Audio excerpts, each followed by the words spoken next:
নমস্কাৰ প্ৰভা খুৰী জুহাললৈ আপোনালোকক স্বাগতম জনালোঁ। আজি আপোনালোকৰ ওচৰলৈ আকৌ পিঠাৰ এটা ৰেচিপি আনিছোঁ নতুন। সেইটো হৈছে চন্দ্ৰপুৰী বুলিও কয় আৰু কিছুমানে জোন পিঠা বুলিও কয়। এয়া এখন কেৰাহী পাতি লৈছোঁ। কেৰাহীখন গৰম হৈ লওক। কেৰাহীখন গৰম হ'ল। এতিয়া নাৰিকল এটা ৰুকি লৈছিলোঁ, ভাজিম আৰু এতিয়া।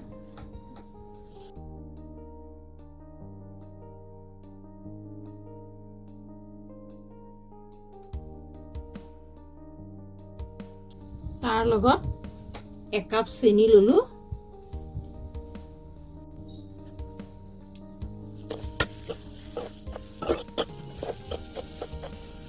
বেছি ভাজিব নালাগে, নাৰিকলখিনি অকণমান বাদামী ৰং হোৱালৈকে ভাজিব লাগিব। অলপমান আঠা আঠা হ'ব লাগিব, তেতিয়াই নমাই দিব পৰা যাব। এয়া আঠা আঠা নিচিনা হৈ গ'ল, এতিয়া নমাব পৰা হ'ল।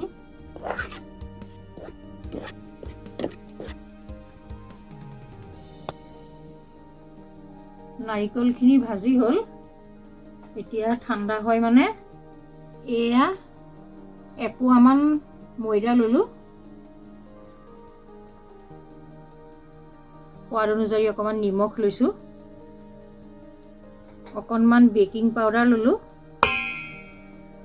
অকণমান গৰু ঘিউ,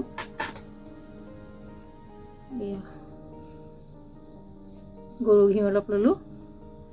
কুহুমীয়া কৰি অলপমান পানী লৈ ললোঁ।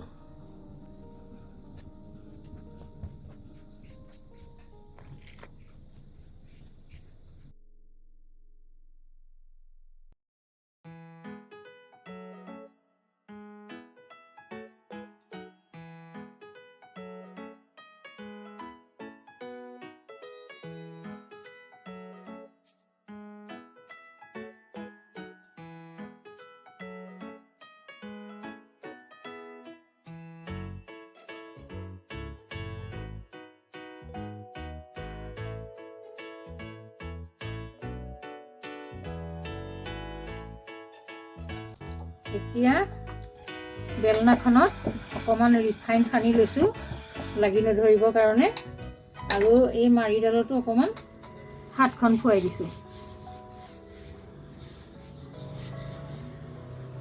এতিয়া প্ৰতিটো লেচি ৰুটি নিচিনাকৈ বেলিব লাগিব।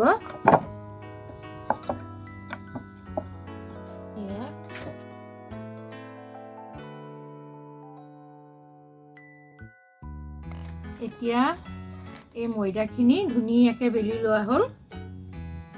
এতিয়া বনাবলৈ আৰম্ভ কৰিম চন্দ্ৰপুৰীখিনি। এতিয়া মই এই নাৰিকল ভজাখিনি আনিছোঁ, এই বেলনাত ৰুটিটো থৈ লৈছোঁ। চন্দ্ৰপুৰীখিনি এতিয়া সাজি লওঁ প্ৰথম।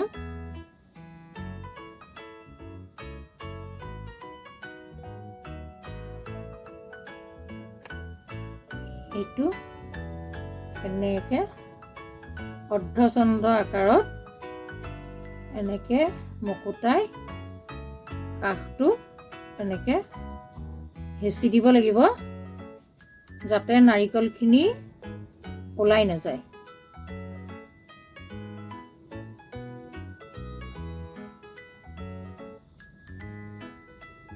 এইয়া চাওক।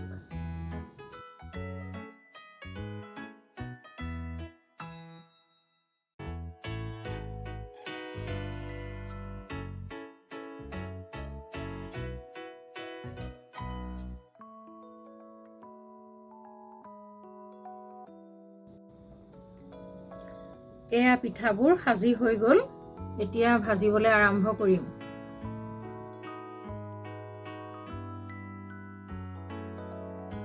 কেৰাহী গৰম হ'ল। এতিয়া ৰিফাইন অলপমান ঢালি লওঁ। ৰিফাইনখিনি গৰম হ'ল। এতিয়া পিঠা ভজা আৰম্ভ কৰোঁ।